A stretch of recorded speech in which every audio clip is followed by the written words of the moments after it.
So it finishes Chelsea 2, Leeds 2. Leeds with 2 shots on goal, 2 goals. Meanwhile, Chelsea's 19 efforts could only find the back of the net twice.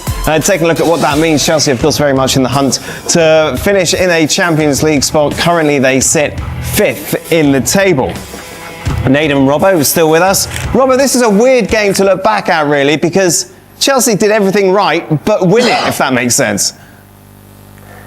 Well, in the first half they did. The first 60 minutes they were miles better than Leeds. They played some really good football. Cole Palmer had a free role. He could go on the left, he could go on the right. He was finding space in behind the centre forward. João Pedro was making some great runs. Enzo Fernandez was getting involved as well. They were playing little balls around the corner. Everything was going right for Chelsea, and Leeds didn't look as though they had any sort of threat going forward.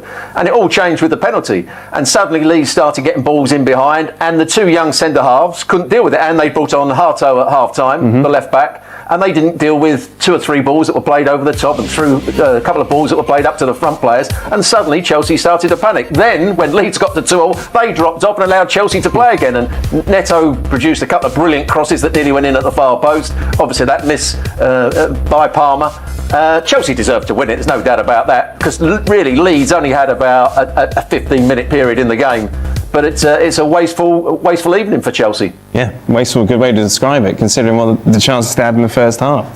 Yeah, but when you let teams in with silly challenges, I mean, you see Caicedo gets a lot of praise, and rightly so, does a lot of things well, but he does a lot of rash stuff.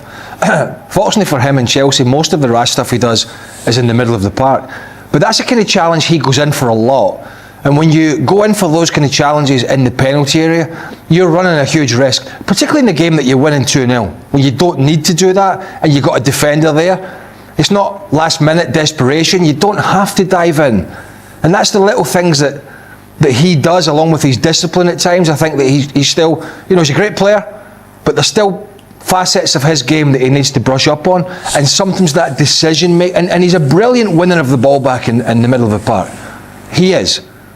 But that doesn't make you a brilliant winner of the ball back in the penalty area. That's where you really have to use your head and think a bit more about lunging into challenges. And that really, as Robbo said, got Leeds back up and running and put Chelsea back, as the subs came on, put Chelsea back on the back foot just a little bit, a back foot that they were never on at any point up until the penalty. So bad decision making, and then a little bit of nerves, and then a bit of good spell from Leeds. Daniel Farke made some changes, bit of pace and power about the game, and Chelsea threw away, which looked like at one point it was going to be a pretty comfortable 3 points. Manchester City did the right thing, they get rid of that Cole Palmer, Nathan. Oh, it's rubbish, especially with an open goal from 2 yards out. That's why they need to get rid of him. It's nonsense. But yeah, it's good to see him back and in better health. And obviously he's scored 3 penalties in 2 games. But the fact that he's stepping up with the confidence and doing it, and it seems like his link up with João Pedro is going pretty well so far. They did well in the Champions League a couple of weeks ago, and you can see that they're kind of on the same wavelength. But that miss there, with all due respect to Cole Palmer, he looks like his special subject is football in terms of his mind and the way he talks. And him just wraps up in the net looking all confused is basically that's just such a great picture to just explain just him. The fact that he wasn't able to finish that sums up that game for Chelsea. They should obviously have won, should never have been 2-2, and they should have just had that as a tap in to see things through. But I suppose that's the Chelsea way, make it as tricky and as confusing as possible going forward. I dare say, if he plays for another 10 years, and he scored some great goals, obviously. Free kicks, top corner, you name it. He may never have an easier opportunity ever again in his career to put the ball in the back of the net, and certainly not one to win a match late on at the death. Sure. That's and I know it took a little bounce as it came across, but we're talking about elite level players here. We're talking about what? I'll be kind to him, 3 yards out, 2 or 3 yards out. And it's quite difficult to scoop the ball from that distance over the bar, and he managed to do it. So he's going to be feeling pretty lousy about that tonight. But it's happened to a lot. I've seen it happen to a lot of good players. But he's a good technician. I'm actually shocked it was him that missed such an easy chance. Robert, Craig didn't have a problem with that goal being given. Rosenior does. He says that the boys saw the handball and they stopped playing, which gave Leeds the advantage. Well, the answer is don't stop playing. You carry on play to the whistle, don't you? I mean, what a ridiculous comment that is by Liam Rosinia. You know, the players stopped, so it allowed Leeds to go and score the goal. Ridiculous comments. You know, he should be advising his players. He should be having a go at his players for carrying on playing. And they didn't stop anyway. They just didn't defend it very well, as they didn't for that 15 minutes or so. But you also have to question the Chelsea mentality, because quite often, and you know, they've had a fairly structured centre-half partnership. Again, they changed the back four again. They changed the back two centre-halves, and they didn't play anywhere near as well as some of the other partnerships that they've had. So if you keep changing the team, you won't get that defensive structure right at any point. Nademi says they switched off the players because of the handball. Let's be honest, like everybody that's played pro, played wherever, you know, played in a park, played jumpers for goalposts, people say play to the whistle. So I think the fact that like the manager of a Premier League team is saying the reason it shouldn't have been given is because his players stopped because they thought it was handball is like, it's a bit ridiculous. I don't get the quirkiness of what he's trying to say in this instance, because the players will know that they can't do that. And ultimately, like the ref didn't make the decision, so just play on. It's ridiculous, and I think it leads to probably the most stupid goal of the season for me. The fact that the ball's just ricocheting here, someone's throwing himself here, throwing themselves there, and the ball just rolls out to the Leeds player. There you go. So yeah, if it's because they stopped, I guess that's what you deserve. You play to the whistle, or you know what I mean, don't play at all, come sit on the bench. Well, to be fair, they do have quite a few referees in the team, don't they, Chelsea? They're one of the worst. They love a moan. They're one of the worst. They're not alone, but they're one of the worst. Enzo Fernandez, Caicedo, Cucurella, the list goes on. They are trying to referee the game all the time. So, and as the boy said, I mean, I can't say much more. I'm kicking lumps out of people, and I'm launching the ball out of play until that referee's whistle goes.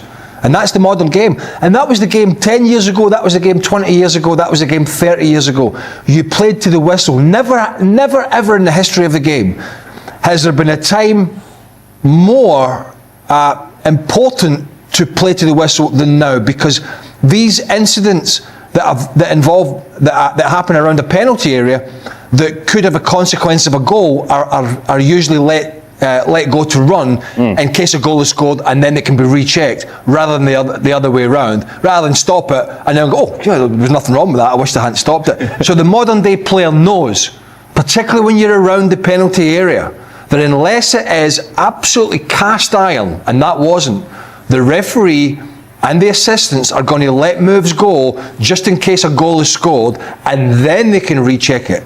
That's the way the game is refereed these days, and somebody needs to tell some of these Chelsea players if indeed they stopped because they heard the whistle or they thought it was going to be a free kick, which I think is a load of tosh anyway. I don't think they did. Taking on some... To be 2-0 up and to only come away with a point, how frustrated are you with that second half and how Leeds got back into the game? 6 minutes of switching off. We're in complete control of the game. I don't want to talk about the football that we played on. We have to, if we want to improve and get to where I think we can be, we have to just make sure we're switched on for 90 minutes. It's just as simple as that. So devastated, because some of the football we play was excellent. We should come away with 3 points, and we haven't, because 2 moments in the game that we haven't taken care of, and we give Leeds a point. We gift them a point. The penalty obviously changed the game for Leeds. Any complaints on the Moises Caicedo challenge? Genuinely haven't seen it back. I don't know if we need to make the challenge in that moment. Moi's been outstanding in my time. But even at 2-1, we just need to take the sting out of the game, keep possession of the ball. Whether we think it's handball or not in that moment, we're still in control of the situation. You kick the ball away and then you ask for handball after. And these are small moments that have cost us the 3 points today, that we need to eliminate that from our game. Did you think that was handball? At the time I did. I still haven't seen it. If there's any contact with it should be disallowed, but I haven't seen it back to make that judgment. The ruling that they said in the commentary was that it was a non-deliberate handball. The rule is the rule. From my understanding, if there's any handball in the lead up to a goal, it should be disallowed. So if they've said that, then someone explain the rules to me, because they need to help the referee. So you saying that has just got me angrier, because that's unacceptable if they've come with that. Anyway, I don't think they did, Judge. Taking on Sunderland, this is a Liverpool side who have conceded the most 90th minute winners in the history of the Premier League, along with some other names. Of course, this was at the end of the season for them. There's still a third of this season to go. Arne Slot was asked about those late goals conceded in his press conference today. The amount of times that we conceded late goals in extra time is far more than usual. Yeah, the question is it bad luck or are we to blame? I think I've tried many different things. So I've made defensive substitutions and the ball went in, and I kept playing the same players and the ball went in. So we've tried a lot, and sometimes it feels, I can fairly say that we haven't been lucky. That is definitely true. Given all the setbacks and hits and the bad luck, how challenging has the season been for you personally? Would you say it's one of the toughest, if not the toughest you've ever had? Yeah, that's fair to say. By a mile. Because all the other seasons I've managed, that there was only positives. There was never, don't think I've ever lost two games in a row. In terms of making this an acceptable season, do you have to ensure there is Champions League football here next season? Acceptable? Yes. Yeah. If we don't have Champions League football, it's definitely not been an acceptable season. You talk about obviously the model of sustainability that relies so much, doesn't it, on that would have an impact on summer plans and everything else. This is what I said. When I arrived here, we could only sign Federico Chiesa, and that was after a Europa League season. So that does have an enormous impact in the way this club is run. So that is clear. Yeah, we are completely aware. I'm completely aware of that. This is Liverpool so far in the calendar year. Just a 1 win, 4 draws, 2 defeats. Obviously the latest being against Manchester City. What stood out from that press conference, Robbo? That he knows that he's under a little bit of pressure, but he's an honest manager. That's what you can say. He's not trying to disguise it. What he did say is he tried to make substitutions at the end of games, defensive substitutions, which I disagree with. But then he went on to say, but I've also tried to keep the same team on, and I've conceded goals there. But his honesty, I think he realises that not everybody's behind him now. If you listen to the supporters, they're not all behind him now. They're sort of looking at Xavi Alonso and things like that. But he needs a good end to the season. I hope he has a good end to the season, because I think he's a good manager. He seems a good character, and I'd like to see him succeed, because he's the sort of manager you want in the Premier League. I'm going to tell you why they're losing all these late goals, and he's not going to say it, because he doesn't want to upset his players, and I get that. It's not bad luck. It's bad defending. It's bad game management. It's bad substitutions. That's why you're losing goals. You don't lose goals. You might lose the odd one because somebody scuttles one in, there's a huge deflection, and you can't do anything about it. But that's not Liverpool. It's bad defending. And you look at the other teams in the graphic that were losing goals in the 90th minute, they're pretty much all teams that were relegated. Relegation teams, the Watfords, the Southamptons. I think West Ham 21-22, I don't know if they were relegated that season or not. But he's not going to come out and say that, and I get that. He's not going to be saying, well, why are you losing the late goals? And he's going to say, defenders are crap. He can't say that. He just can't, because that's just going to be a powder keg in the dressing room. But we know it's not unlucky. They have not managed games, well, they haven't managed games well for the most part over 90 minutes. But in these moments, whether it's for a point or whether it's for 3 points, they haven't managed the game well, and any balls forward that have been, when teams are getting desperate and they're lumping balls into the box, and that's what some teams do, particularly when you've got teams fighting a relegation dogfight, and they can sniff a draw at Anfield. They'll just bung a few people forward and lump it in there, and Liverpool haven't dealt with it. Van Dijk hasn't dealt with it. Konate hasn't dealt with it. Kerkez. All these players, whether it be Gomez or Szoboszlai at right back, I mean, they get caught in the Man City game, and this really, I suppose, in some way isn't his fault, but Szoboszlai is the one that plays Bernardo Silva on side because he's not a natural fullback. And it's not in his instinct to step up like a defender, and he plays everybody on side. So that scenario is not really his fault, but because he hasn't got many other players to play at right back at the moment. But in terms of the other late goals, it's bad defending. And it's Sunderland on Wednesday, Naden, of course a place you know well, and of course a team that have won many plaudits considering what they've achieved so far this season. It's going to be a proper game, isn't it?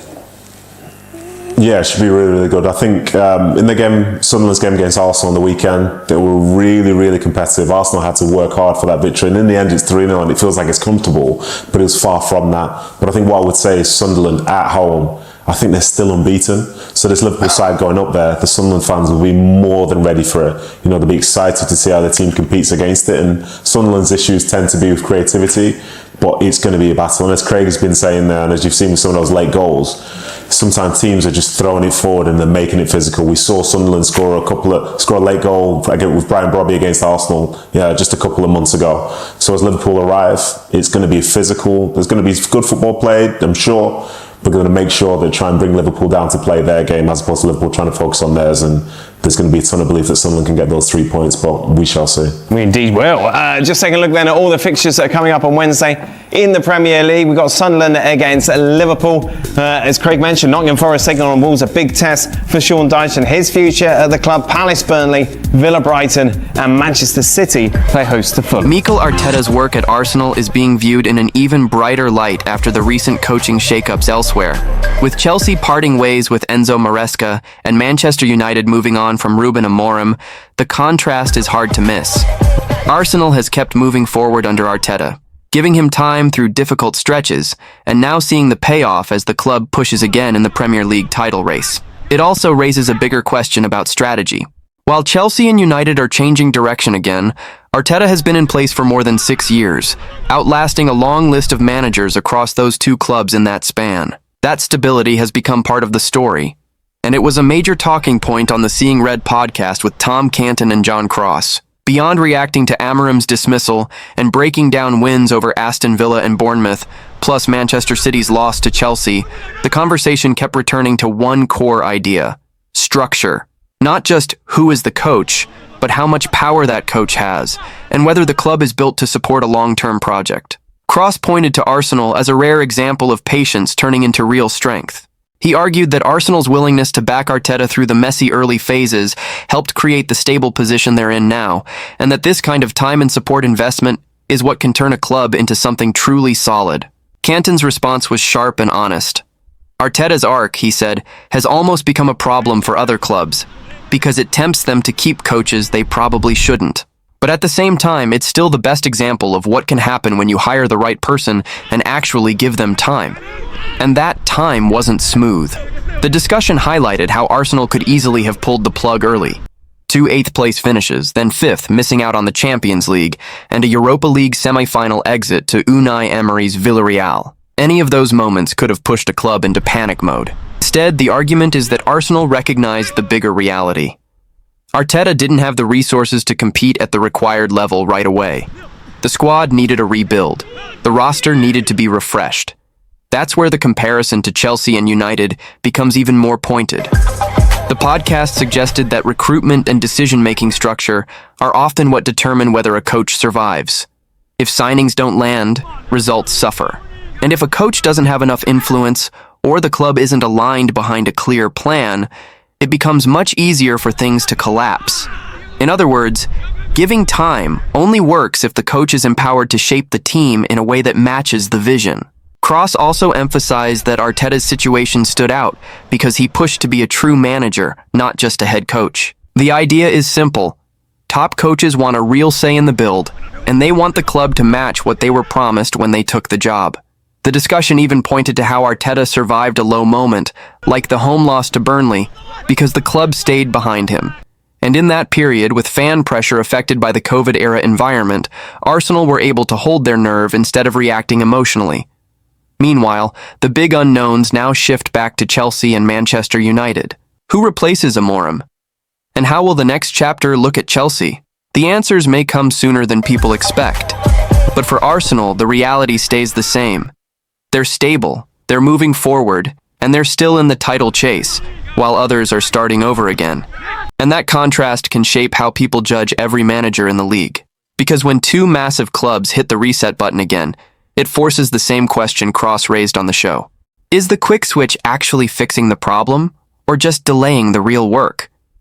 The bigger takeaway from the discussion is that time isn't a magic solution by itself.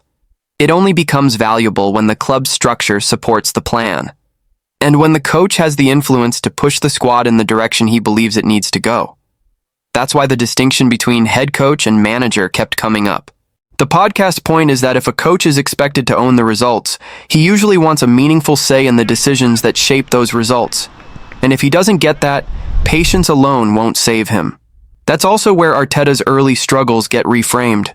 Those finishes and setbacks could have become a reason to panic. Instead, they became evidence of why alignment matters, because Arsenal chose to treat them as part of a build, not a final verdict. And once the squad was reshaped the way the club believed it needed to be, the results started to reflect that long-term approach. So the repercussions aren't just about Arsenal looking stable, it's about how stability changes your margin for error. When you don't reset every year, you're not constantly starting from zero. You're building on decisions, learning from setbacks, and keeping a clearer identity. For Chelsea and Manchester United, the immediate consequence is obvious. They're changing direction again, which means the next appointment carries even more weight. Because every new coach isn't just judged on results. He's judged on whether the club is finally giving him the structure and authority that the role demands. That's why the question at the end matters so much. Who will replace Amorim, and how will Liam Rosenior do at Chelsea? Because those answers will test the exact theme the show kept returning to.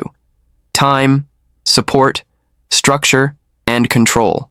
And for Arsenal, it's a different kind of pressure. Stability doesn't guarantee trophies, but it does keep you in the fight longer. And right now, while others restart, Arsenal get to stay focused on what they're already doing, chasing the Premier League title.